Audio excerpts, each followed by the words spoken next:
오늘 우리에게 주시는 하나님의 말씀 보시겠습니다. 구약성경 사무엘상 27장 1절에서 4절까지 말씀 봅니다.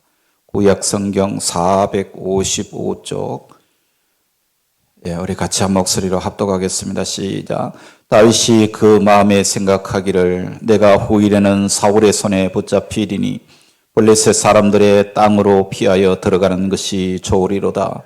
사울이 이스라엘 온 영토 내에서 다시 나를 찾다가 단념하리니 내가 그의 손에서 벗어나리라 하고, 다윗이 일어나 함께 있는 사람 600명과 더불어 가드왕 마옥의 아들 아기스에게로 건너가니라.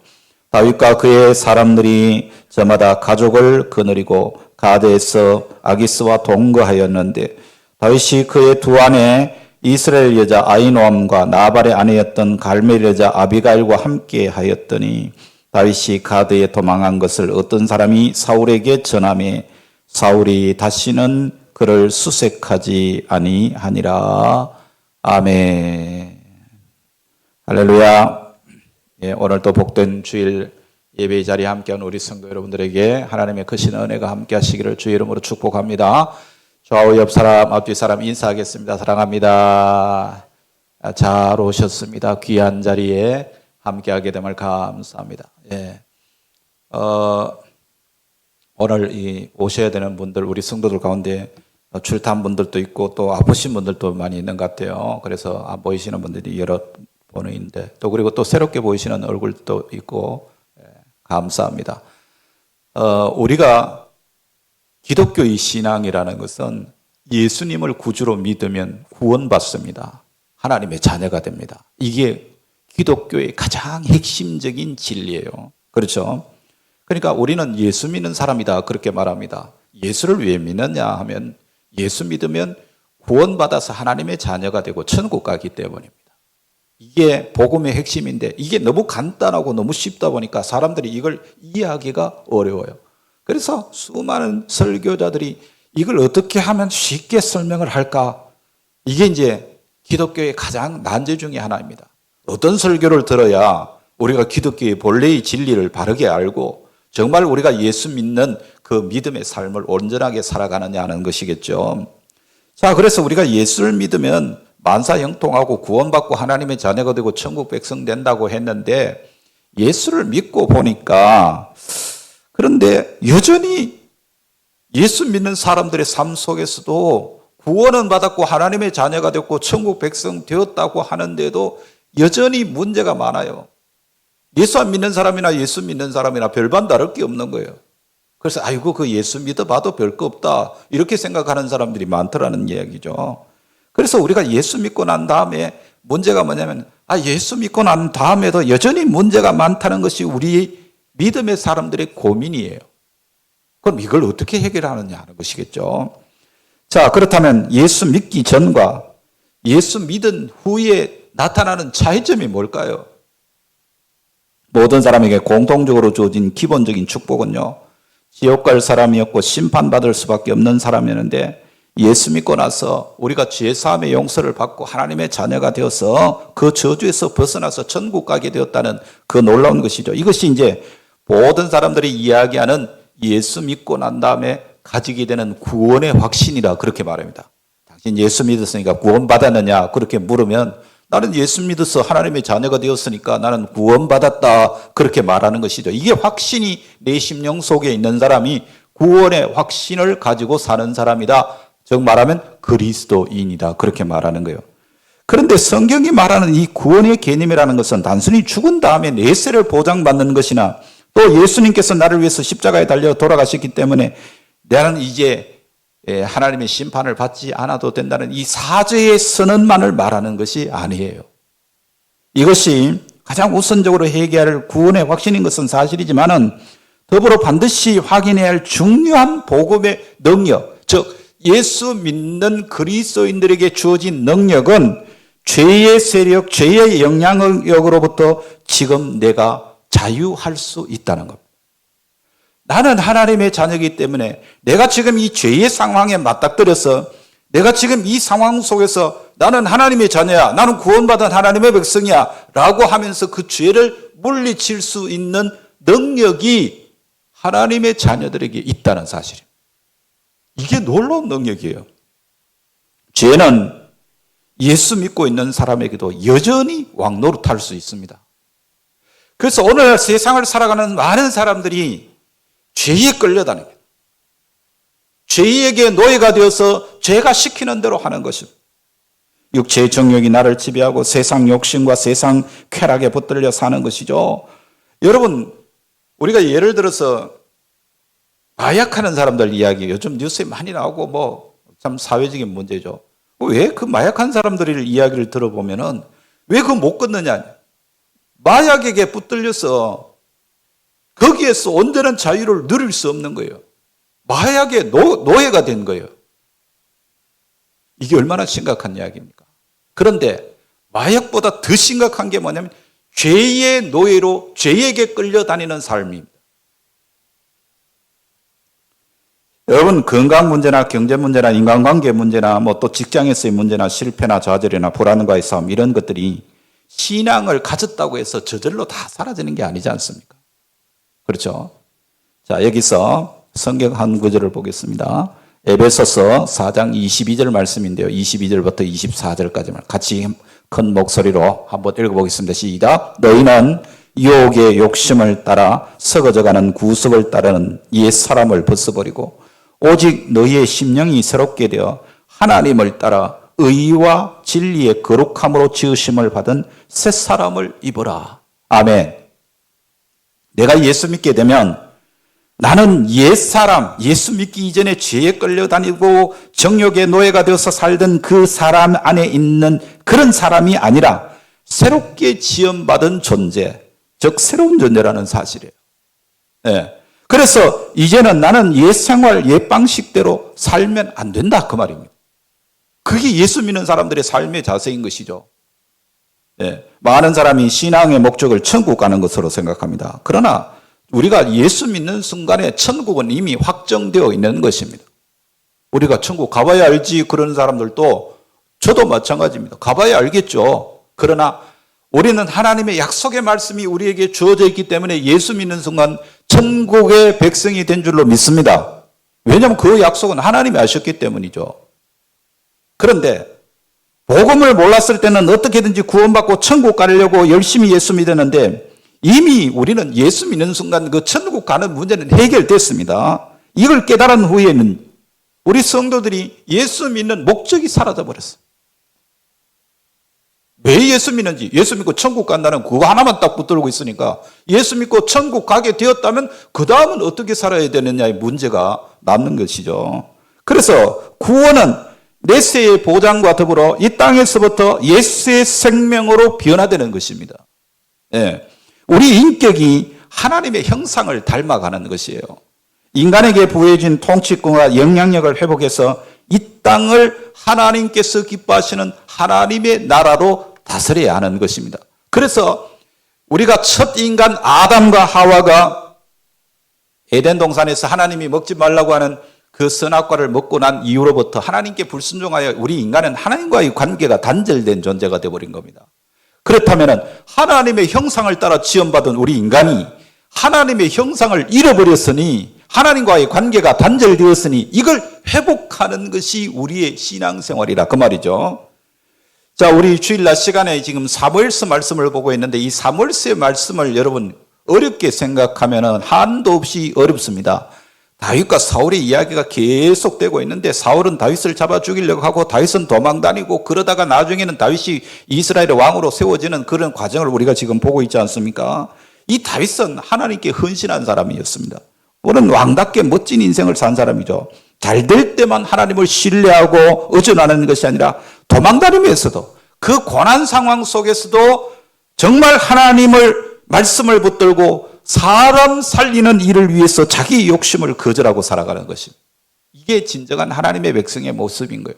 다윗을 통해서 우리는 그것을 보아야 되는 것입니다. 정죄하고 심판하는 일은요 누구나 할 수 있습니다. 그러나 원수를 살려주고 용서하고 세워주는 일은 왕만이 할 수 있는 일입니다. 왕이 되었을 때는 죽일 사람도 살릴 수 있는 권한이 있는 거예요. 다윗이 그 일을 했다 이 말입니다. 정말 다윗은 왕답게 살았습니다. 그런데 오늘 본문을 보면 유감스럽게도 다윗이 갑자기 유치하고 치졸하고 불신앙적인 행동하는 모습을 보입니다. 지금까지 너무 멋있게 살았잖아요. 대범하게 사울을 죽일 수 있는 상황 속에서 용서해주고 단칼에 죽여도 시원치 않을 나발 같은 그런 사람들을 용서하는 등 왕의 면모를 잃지 않았어요. 그런데 오늘 여러분 보면 1절, 2절 다시 한번 보세요. 다윗이 그 마음에 생각하기를 내가 후일에는 사울의 손에 붙잡히리니 블레셋 사람들의 땅을 피하여 들어가는 것이 좋으리로다. 자, 다윗이 뭘 생각했냐면은 계속 이렇게 사울에게 도망다니다 보면 언젠가는 난 붙잡힐 거야. 언젠가는 난 죽겠지, 사울에게. 지금 사울이 왕이니까. 나는 도망자가 되어서 사울이 쫓아와서 나를 죽일 텐데 끝날 거야. 내 인생은 여기서 끝날 거야. 불안한 마음이 드는 거죠. 그래서 블레셋이라는 적국의 나라로 도망가는 게 살 길이라고 그런 생각을 했습니다. 여러분, 어떤 의학 잡지의 조사에 따르면요, 사람들이 정신적인 스트레스를 받는 그 사람의 70% 이상이 그 고민을 다른 사람에게 상담하거나 이야기를 나누게 되면 해소가 된다고 합니다. 70% 이상이. 그러니까 내 혼자 속에서 그 고민을 붙들고 혼자 고민하고 입으로 뱉어내지 못하고 살아가면 그 고민의 문제가 나를 완전히 지배하게 되고 정신적인 문제가 생기게 되는 것이죠. 그러니까 그 정신적인 고독이 사람을 점점 더 심각한 상태로 몰아가는 것입니다. 이런 정신적인 고독이야말로 오늘날 우리 현대인들이 겪는 아주 심각한 질병 가운데 하나예요. 제가 어젠가 뉴스를 보니까요, 20대, 30대들이 겪는 질환들을 쭉 이야기했는데 첫 번째, 불과 몇 년 전에는 간 질환이 우선이었대요. 그게 많았대요. 20, 30대가. 심각한 질병이. 그 다음에 또 폐질환이 왔대요. 그런데 요즘은 무슨 질병이 20, 30대를 지배하고 있느냐 하면 정신적인 질병, 우울증이 그 젊은이들의 정신을 지배하고 육체를 지배하는 아주 심각한 질병이라. 이게 얼마나 심각한 이야기입니까? 오늘 본문을 보면은 다윗 역시도 정신적인, 육체적으로 도망다니는 피곤함 속에서도 정신적인 고통을 지금 겪고 있는 겁니다. 그래서 혼자 고민하고 있죠. 그리고 내 마음에 생각하기를 자기 혼자 마음에 생각했답니다. 그래서 결론이 뭘 어떻게 내리면 내가 사울에게 붙잡혀 죽을 수밖에 없는데, 그러니 내가 이렇게 있다가 잡혀 죽느니 차라리 적의 나라인 블레셋이라도 내가 도망가는 게 낫겠다, 이런 생각을 했습니다. 여러분, 그러니까 다윗의 입장에서 지금 고민하고 있는 문제를 누군가와 의논을 나누고 이야기를 할 수 있었다면 아마 굉장한 힘을 얻었을 것입니다. 그런데 사람과 아무리 의논해도 답을 얻지 못할 때에 그 문제를 누구한테 이야기하면 좋겠어요? 그래서 우리에게 필요한 것이 기도예요. 하나님, 제가 이렇게 심각하게 고민하고 정신적으로 스트레스를 받고 있고 정말 못 살겠습니다. 사울 때문에 죽겠습니다. 붙잡혀서 사형 당하기 전에 이미 내 마음의 심령이 상해서 죽겠습니다 하면서 하나님 앞에 고백을 했더라면 어땠을까 하는 그런 생각을 하죠. 이 다윗은 이 사실을 이미 다 알고 있습니다. 시편 40편 1절 2절 한번 같이 읽어보겠습니다. 시작. 내가 여호와를 기다렸더니 귀를 기울이사 나의 부르짖음을 들으셨도다. 나를 기가 막힐 웅덩이와 수렁에서 끌어올리시고 내 발을 반석 위에 두사 내 걸음을 견고하게 하셨도다. 이거 누구 이야기냐면 다윗이 고백한 시예요. 다윗이 이런 경험을 이미 했다 이 말입니다. 하나님께서 어떻게 해요? 하나님을 기다리면서 하나님 앞에 기도했더니만 귀를 기울여 주셔서 내 부르짖음을 들어주셨대요. 그리고 기가 막힐 웅덩이와 수렁에서 끌어내시고 내 발을 반석 위에 두사 내 걸음을 견고하게 하셨대요. 이게 다윗의 고백이잖아요. 그러면 지금 당한 상황 속에서 다윗이 어떻게 해야 되겠어요? 하나님 살려주세요. 하나님밖에 방법이 없습니다. 그렇게 해야 되는 것 아니겠습니까? 예. 그런데 또 시편 62편 5절, 8절, 2절 말씀 같이 읽어보겠습니다. 시작. 나의 영혼아 잠잠히 하나님만 바라라. 물은 나의 소망이 그로부터 나오는도다. 백성들아 시시로 그를 의지하고 그의 앞에 마음을 토하라. 하나님은 우리의 피난처시로다. 아멘. 다윗이 절대적인 위기라고 느꼈던 사울의 추적도 사실 잘 생각해보면 그리 심각한 것이 아니에요. 우리가 생각할 때는 아주 심각한 문제인 것 같은데 그게 지나고 나면은 그거 별거 아니었네. 그런 일들이 여러분의 인생 삶 속에 여러 번 있었을 거예요. 나는 그때는 너무너무 힘들어 술도 마시고 막 잠도 못 자고 너무너무 괴로워하고 힘들어 했는데 시간 지나고 나니까 그거 별거 아니었네. 그런 게 있어요, 없어요? 있죠. 다윗도 마찬가지입니다. 지금이 진짜 위기는요, 하나님에 대한 절대적인 신앙을 잃어버리고 얄팍한 인간적인 자기 생각을 쫓아 블레셋으로 도망간 다음에 그 후에도 계속해서 문제가 일어납니다. 거기에 다윗은 목숨을 부지하기 위해서 그 블레셋 왕에게 거짓말을 하고요. 또 하나님께서 자신에게 주신 그런 이스라엘 백성들과 전쟁할 뻔한 그런 일도 일어나고요. 자신이 정복해야 할 블레셋 나라의 왕의 종이 되어서 그를 경호하는 경호원 위치에까지 떨어지는 치욕을 당했어요.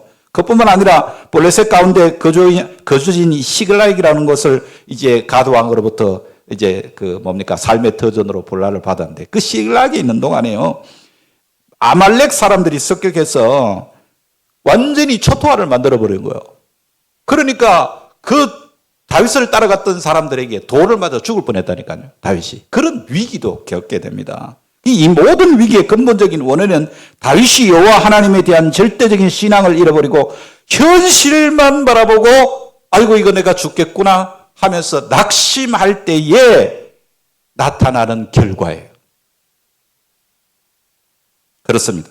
사실 우리가 신앙의 실패자가 되는 것은 하나님을 바라보지 않고 현실을 바라보고 자기를 바라볼 때에 문제가 생기는 거예요. 우리 인생 삶에는 어느 누구에게나 문제없는 인생은 없습니다. 상황에 약간의 차이가 있을 뿐이지 인생 삶 자체가 힘들고 어려운 거예요. 왜 하나님께서 하나님 백성들에게 예수 안 믿는 사람들이 그런 어려움을 당하는 것은 그렇다 치더라도 하나님 자녀에게 왜 이런 어려움과 고통을 주실까? 여러분 그렇습니다. 우리가 신앙의 실패자가 되는 것도요, 하나님 바라보지 않고 현실을 바라볼 때 하나님께서 주시는 고통과 고난의 훈련인 것입니다. 여러분 무리를 걸었던 베드로를 여러분 한번 생각해 보십시오. 그가 주님을 바라보고 주님 나도 무리로 걷게 해주세요. 무리로 걸어오시는 예수님의 모습이 너무 신기한 거예요. 나도 무리로 걸어봤으면 좋겠다. 그래서 주님 나도 무리로 걷게 해달라고 하니까 오라고. 무리로 걸으니까 무리로 걸어지는 거예요. 여러분 그게 과학적으로 설명됩니까? 여러분 이해가 되셔요? 그런데 베드로가 무리를 걷는 거예요. 네. 그런데 갑자기 주님을 바라보고 걷던 그 걸음이 그 눈길이 바다를 바라보게 되고 바다에서 일어나는 풍랑을 바라보게 되니까 바로 물속으로 빠져들어가요. 여러분 성도는 어떤 현실에 처해 있다고 하더라도 먼저 주님을 바라보는 것이 중요합니다. 여러분의 삶 속에서 일어나고 있는 상황과 모든 사건들을 바라보고 그 삶 속에서 여러분 자신만을 의지하고 내 생각으로 살아가는 그 삶이 얼마나 불신앙적이고 우리의 삶에 실패를 가져오는지 모릅니다. 그러므로 우리 성도는 어떤 현실에 처해 있다고 하더라도 주님을 바라보고 의지함으로써 실패하지 않는 삶을 살아야 할 줄로 믿습니다. 주님은 주님의 얼굴을 바라보는 자에게 반드시 응답하시고 또 그런 사람을 위해서 하나님께서 좋은 것을 예비해 놓으신 줄로 믿으시기를 바랍니다. 여러분 다윗을 잘 생각해 보세요. 다윗이 언제 자기 지혜로 살았습니까? 자기 힘으로 안전을 확보하며 그렇게 살았습니까? 믿음으로 하나님의 은혜로 살았던 사람이 갑자기 생각이 바뀌어서 내 마음에 이런 생각이 드네. 도망치지 않으면 죽겠네. 이런 마음이 들었다 이 말입니다. 그러면서 과거에 도망쳤다가 부끄러운 추태를 보였던 적국인 그 블레셋 땅으로 다시 들어가는 것이죠. 마치 신앙이 없는 사람처럼. 마치 하나님의 은혜를 전혀 경험하지 못한 사람처럼 자기 지혜를 동원해서 오늘 본문에 보니까 600명이나 되는 군사를 거느리고 블레셋 땅으로 도망을 갔다 이 말이에요. 문제는 뭐예요? 다윗이 그 마음에 생각하기를. 자기 마음에 생각나는 대로 살았다 이 말입니다. 이게 아주 잘못된 것이죠. 여러분 신앙생활 잘하는 사람이 어떤 부분에서는 이해할 수 없는 행동을 하는 것을 볼 때가 있습니다. 그렇게 믿음 좋고 성실하게 살던 사람이 아주 단순한 그런 분노할 일에 혈기로 넘어지는 경우도 있고요. 다른 것에는 전혀 문제가 없는데 돈과 연관이 되면 영 끝이 좋지 않은 사람도 있고요. 마치 지금까지 전혀 하나님 모르고 살았던 사람처럼 그렇게 행동하는 걸 보게 됩니다. 자기 자신도 이해하기 힘들어해요. 예. 다른 사람들도 그 사람을 바라볼 때 뭐라 그럽니까? 그 참 희한하다. 그렇게 믿음 좋아 보이던 사람, 정말 신앙 좋은 사람 줄 알았는데 저럴 때 보면 전혀 하나님 믿는 사람 아니네. 이런 생각이 들 정도로 사람이 갑자기 이상해지는 거예요. 하나님을 떠나겠다고 결심한 것도 아니에요. 지금도 믿음 안에 있고 하나님을 주로 모시고 매일 은혜 안에 살면서도 어느 날 어느 순간에는 전혀 하나님 모르는 사람처럼 행동하더라는 겁니다. 여러분, 이런 경우가 다윗에게만 있는 것이 아니라 오늘 저와 여러분에게도 있다는 사실을 우리가 잊으면 안 됩니다. 아, 그렇구나. 나도 내 생각에 빠질 때 내 얄팍한 지식이나 내 살아온 경험을 우선시 내세워서 하나님의 말씀을 무시하고 하나님 바라보지 않고 내 마음의 생각을 내가 주장하면서 그걸 가지고 고집하면서 살아갈 때가 있다 이 말입니다. 그래서 내 안에 예수 그리스도가 충만하게 채워지시기 전에는 이런 시행착오를 얼마든지 겪을 수 있습니다. 사람이 하나님의 말씀을 듣지 않고 자기 생각을 따름으로 타락을 가져왔다는 걸 여러분 우리는 창세기부터 보지 않습니까? 아담과 하와가 하나님의 말씀을 거스려서 자기 생각을 쫓아 선악을 알게 하는 열매를 따먹었습니다. 그게 인류의 죄 아닙니까? 타락이 뭐예요? 타락이라는 것은 말씀을 쫓지 않고 자기 생각을 쫓아 사는 것이 타락입니다. 예. 우리는 하나님의 말씀을 따름으로만 잃어버린 하나님의 형상을 되찾을 수 있고 말씀 안에서만 우리의 통치권이 회복되는 것입니다. 그래서 우리가 사는 세상은 우리로 말미암아 하나님의 나라가 회복되어야 되는 거예요. 그래서 이 교회는 하나님의 작은 천국이 되어야 되는 것입니다. 야, 그 교회 갔더니만 교인들은 몇 명 안 되는데 정말 하나님의 나라를 이루고 있더라. 서로가 서로를 아끼고 사랑해 주면서 서로를 품어주는 그런 복된 교회더라. 이게 지금 하나님의 형상을 회복한 하나님의 백성들이 모인 그곳이 천국이듯이 이 교회가 교회의 천국이 되어야 되는 거예요. 아멘. 아멘 됩니까? 이 말씀에? 너무나 많은 사람이 예수를 만났으면서도 삶의 현장을 극복하지 못하고 죄를 극복하지 못하고 예수 믿으면서 다시 옛 생활로 돌아가고 옛날을 그리워하면서 예수는 죽은 다음에 천당 가게 하는 그저 나에게는 전혀 영향력을 미치지 못하는 희미한 추상적인 그런 존재로 신앙생활을 하고 있다면 하나님이 우리를 보셨을 때에 과연 뭐라고 말씀하실까요? 왜 예수를 믿는 우리에게 하나님은 이런 환경의 어려움들을 배려하십니까? 예수를 믿으면 문제가 해결되는데 왜 예수 믿는 가정이 위기가 끊이지 않고 예수 잘 믿는 사람이 정말 환난을 당하고 고난을 당합니까? 하나님께서 우리를 구속사를 완성하기 위해서 그 환경 가운데 일부러 집어넣으신 것입니다. 주일 오후 예배 시간에 제가 여러분들에게 아무리 바빠도 주일날 말씀을 좀 들을 수 있는 기회를 한 번 더 가지는 게 좋겠다.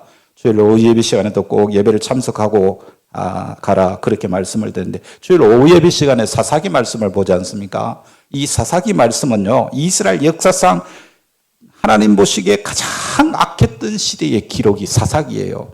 애굽의 종로로 타던 이스라엘 백성들 430년 동안 애굽에서 종살이 하면서 살았으니 얼마나 하나님의 적겠습니까? 하나님께 부르짖었더니 모세를 세워서 이스라엘 백성들을 출애굽시켜 주셨습니다. 그래서 하나님께서 젖과 꿀이 흐르는 가나안 땅에 그 이스라엘 백성들을 이끌어 인도하셨잖아요. 거기에서 들어가서 사는 그 삶이 사사기예요. 그러면 여러분 생각 어떻습니까? 젖과 꿀이 흐르는 땅에 들어간 다음에 그곳에서 얼마나 행복하게 살았다 하는 이야기가 사사기에 기록되어야 되는 것이 마땅한 것 아닙니까? 그런데 하나님께서 그런 놀라운 은혜를 베풀어 주셨음에도 불구하고 이스라엘 백성들이 얼마나 배은망덕하게 살았는가 거기에 대한 기록이 사사기에 나와 있어요. 예. 사사기에 가득 차 있는 내용은 그이가 하나님께 대한 이스라엘의 불순종과 배반의 이야기. 예. 이스라엘은 하나님으로부터 가나안 땅에 들어가게 되면 제일 먼저 뭘 해야 되는지 귀에 못이 박히도록 들었어요. 그 이야기가 뭐예요? 너들 가나안 땅에 들어가거든 그 가나안 이방 족속을 철저하게 진멸해라. 그들을 쫓아내라. 그들과 사귀지 말라. 이걸 귀에 못이 박히도록 들었어요. 그런데 이스라엘은 하나님의 말씀에 순종하지 않습니다. 자기들 소견에 옳은 대로 오늘 본문의 말씀대로 하면 그 마음에 생각한 대로, 쉽게 말하면 지멋대로 살았다. 그게 이스라엘의 비극이에요. 여러분, 이스라엘 역사를 우리가 성경을 통해서 전체를 잘 보시면요, 전부가 다 예수님이 이 땅에 오심으로 잃어버린 하나님의 형상을 회복하여 구원받는 일에 쓰임받는 역사를 우리에게 말씀하고 있습니다. 우리 대한민국의 역사에 배울 게 없어가지고 이스라엘 역사를 보는 게 아니에요. 예. 아브라함과 다윗의 생애가 그렇게 중요한 것은 그들의 삶을 통해서, 그들의 역사를 통해서 우리를 구원하시기 위하여, 우리가 잃어버렸던 하나님의 형상을 회복하기 위하여 예수 그리스도가 이 땅에 오신 이야기들로 가득 찬 게 성경이에요. 이게 중요한 거죠. 어떤 때는 땅을 차지했다가 또 어떤 때는 땅을 잃기도 하고 또 하나님께 쓰임받다가 때로는 버림받기도 하는 이 사연 많은 이스라엘의 역사를 통해서 예수님이 이 땅에 오셨다는 것이 중요한 이야기입니다. 이게 하나님의 구속사입니다. 네. 그렇다면 지금까지 예수 믿고 사는 내가 시집살이 통해서 어려움을 당한다? 내가 직장생활 속에서 어려움을 당한다? 믿었던 친구가 나를 배신하고 부도냈다? 하나님 뜻대로 살아보려고 하는데 그만 나에게 질병이 찾아왔다? 이런 얘기들이 왜 우리에게 중요하냐면요, 우리의 삶의 목적이 이 땅에서 잘 먹고 잘 사는 것이라면 이런 일들 속에서 우리가 얻을 수 있는 것은 아무것도 없어요. 우리의 삶의 의미가 있고 중요한 것은 내가 당하는 지금 이 고난의 현장을 통해서 내가 살아온 그 많은 사연의 삶 속에서 예수 그리스도가 나에게 찾아오셨다는 사실입니다. 내가 예수님을 만났다는 사실이에요. 이게 중요한 거예요. 이 많은 고난의 역경을 통해서 예수님을 만났고, 그리고 나의 삶을 통해서 예수 그리스도가 다른 사람에게 전해질 수 있다면 나도 구속사의 한 부분을 담당하는 하나님의 종으로 쓰임받게 되는 줄로 믿습니다. 하나님, 저같이 입이 둔한 자, 성경도 제대로 모르고요, 믿음이 뭔지도 몰라요. 그런데 주위 사람에게 예수 믿으면 구원받는다고 하는 이 한마디를 했는데 그분이 하나님 앞에 돌아오게 됐다면 그것보다 더 귀한 일이 어디 있습니까? 할렐루야. 그런 은혜가 우리에게 있어야 되는 것이죠. 남편과 갈등을 통해서 너무 힘드니까 주님 도와주세요. 그렇게 울부짖으며 기도하다가 주님 만나고, 대학 떨어지고 직장이 취직 안 되고 인간관계에 문제가 생기고 질병이 찾아오고, 그래서 낙심할 쯤에 내가 이리 살아서는 안 되겠네, 하나님 앞에 기도해야 되겠네. 그래서 기도하다가 주님을 만나는 거예요. 왜 고난이 왔어요? 주님께 부르짖고 주님을 바라보라는 거예요. 내 힘으로 될 것 같죠? 자기의 의도대로, 자기가 원하는 바대로 인생을 살아가는 사람이 이 세상 사람 가운데 몇 사람 될까요? 예수 만나서 내 마음에 위로가 있고 내 삶의 문제가 예수님을 통해서 극복되기 시작하는 것입니다. 드디어 예수가 나의 삶을 통제하고 지배하게 되었어. 예수를 통해서 내 삶에 찾아오는 고난과 환난을 극복하는 승리자가 되는 것입니다.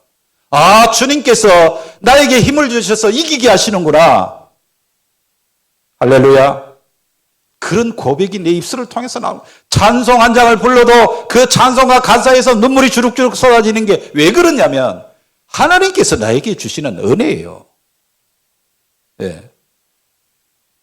그리고 얼마 후에 내가 만난 그 예수를 다른 사람에게 소개하기 시작하는 거예요.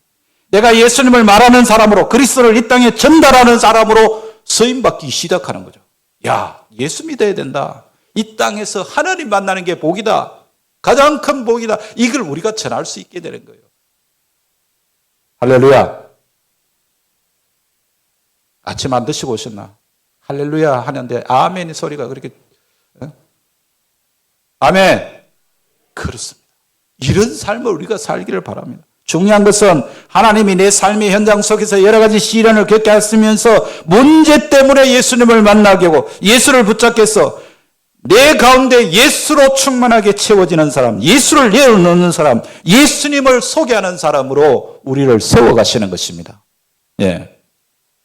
예수가 나의 주인이다. 아무리 떠들어도 삶 속에서 예수 그리스도를 체험한 은혜가 없으면 이 사람은 그저 신앙이라는 하나의 별개의 지식 하나를 가지고 있는 것에 불과한 거예요. 예. 하나님이 왜 우리에게 계속해서 고난을 주시고 왜 내가 예상하고 기대하는 삶을 살지 못하게 하는가? 예수 믿었더니만 이렇게 잘 됐다고 얘기하면 얼마나 많은 사람이 우리 그리스도인들에게 호감을 가지겠어요. 그러나 그건 우리의 생각이고 하나님은 그렇지 않습니다. 예수를 인격적으로 만나기 원하고 예수를 구세주로 온전하게 고백을 하기를 원하시는 것이 하나님의 뜻입니다. 그저 이 세상에서 단순히 돈 몇 푼 더 받고 그 다음에 이 세상에서 땅 몇 평 좀 더 늘리고 그게 우리의 삶의 목적이 아니다 이 말입니다. 네. 하나님이신 예수 그리스도가 저와 여러분의 심령 속에 찾아오신 줄로 믿습니다. 내가 하나님 만나주세요 해서 만나는 것이 아니라 하나님께서 나를 찾아오셨다 이 말입니다. 네. 그래서 왜 주변 환경을 빨리 바꿔주지 않았냐? 예수님 만나서 내가 하나님의 형상으로 변화되기 위해서입니다. 네. 예수님 만났으면 그 복음의 특징대로 내가 하나님의 형상을 가져야 되지 않겠어요? 이게 안 되니까 하나님은 환경을 통해서 계속 우리에게 고난을 주시고 시련을 주시면서 너 빨리 나를 만나라. 나를 찾아라. 네 속에 나의 형상이 온전히 회복되라. 그걸 말씀하시는 거예요. 네. 환경이 바뀌었다고 문제 해결되는 게 아닙니다. 남편이 돌아오면 자식이 속을 썩이고 자식이 돌아오면 사업에 문제가 생기고 사업이 문제가 해결되면 건강에 문제가 생깁니다. 이런 악순환이 계속될 수밖에 없는 게 우리의 인생이더라 이 말입니다. 행복은 밖에 있는 것이 아니에요.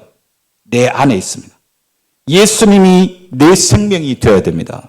내가 하나님의 형상으로 변화되는 것이 하나님께서 지금 나를 이런 환경 가운데 몰아세우시는 하나님의 뜻이에요. 누가 그렇게 하셨어요? 하나님께서 구속사를 통해서 내 삶 속에 그리스도를 붙잡고 그리스도 중심으로 사는 하나님의 나라가 나를 통해서 이 땅에 펼쳐지게 하시려고 하나님이 그렇게 배열하시는 것입니다. 큰 죄를 짓는 것이 타락이 아니죠. 지금 내가 하나님의 뜻, 하나님의 말씀을 순종할 것이냐, 내 멋대로, 내 생각대로 행동할 것이냐. 이것이 선악과 앞에서 서성대며 고민하던 인류 최초의 갈등과 같은 것입니다. 하나님이 예수를 붙잡게 하려고 나를 지금 이 고난의 상황으로 몰아가신다는 믿음으로 어떤 상황, 어떤 환경 속에서도 예수님을 붙잡는 우리 성도들이 되시기를 축복합니다. 예수 잘 믿으려고 하는데도 불구하고 우리에게 찾아오는 고난과 역경이 있더라도 여러분 절대 이상하게 생각하지 마십시오. 하나님께서 그렇게 몰아가시는 겁니다. 예. 우리 마음에 떠오르는 대로 충동대로 행동하지 말고 하나님의 뜻이 무엇인가를 묻고 구원이신 예수 그리스도를 붙잡게 될 때 환경과 삶의 문제가 해결될 수 있다는 말입니다. 내 속에 처리되지 않는 혈기나 정욕이나 탐심이나 남을 미워하는 문제나 이런 것들을 능히 극복할 수 있게 될 줄로 믿습니다. 여러분, 우리는 매 순간 선택의 기로에 서게 됩니다. 그래서 우리는 오늘 본문에 나온 다윗처럼 유다에 남을 거냐 블레셋으로 도망갈 거냐, 이 갈림길이 우리 앞에는 수도 없이 많이 나타납니다. 이때 우리가 선택을 잘 해야 되죠.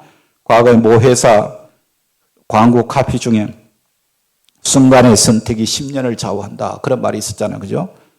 그럽니다. 매 순간 우리의 선택은요, 우리의 삶 전체를 좌우하는 겁니다.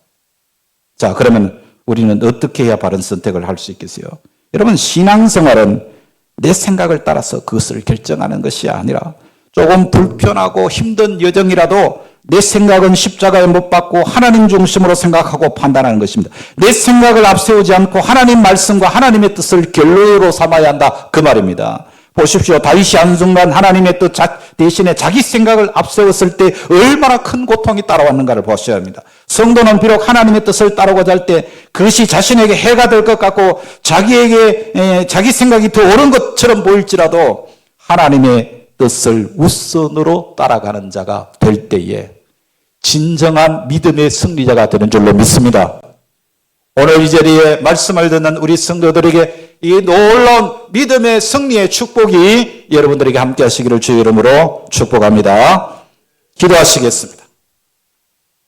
전능하신 아버지 하나님, 예수님을 나의 주로 모시고 예수님의 인격으로 채우시기 위해 많은 사람을 주변에 배열하시고 때로는 은혜를 잊게 하시고 때로는 배신당하고 상처받게 하셔서 오늘 또 우리가 그 고통과 고난 속에서 주님만을 찾게 하시니 감사드립니다. 잘 되는 일이나 우리의 기대를 벗어나는 일이나 모두가 다 예수 그리스도를 찾고 예수 그리스도를 만나게 하기 위한 하나님의 특별한 배려임을 깨닫게 하셔서 이제는 내 생각 따라가지 않고 하나님의 말씀, 하나님의 뜻을 추구하며 살아가는 예수님의 약속으로 우리의 소망으로 굳게 붙잡을 수 있는 하나님 백성들 되게 하여 주옵소서. 아버지 하나님, 오늘 또 저희들과 함께 예배해야 하지만 이 자리에 함께하지 못한 성도들 많이 있습니다. 출타한 성도들도 있고 병중에 있는 성도들도 있습니다. 주여 그들 일일이 찾아가 주시고 만나 주시고 주의 은혜가 그들 위해 함께해 주시기를 간절히 원합니다. 오늘 또 아버지 하나님 주님의 은혜를 갈망하며 이 예배 자리에 머리 숙인 사랑하는 성도들에게 하늘의 놀라운 은혜와 복으로 채우시고 정말 하나님께서 주시는 그 소망의 삶을 통하여서 승리하는 하나님의 백성들이 되게 해주시기를 원합니다. 오늘 또 사랑하는 주의 백성들 어떤 상황에서든지 주님을 붙들고 주님 약속의 말씀을 의지하여 승리할 수 있도록 인도하여 주시옵소서. 거룩하신 우리 구주 예수 그리스도의 이름으로 간절히 기도드리옵나이다. 아멘.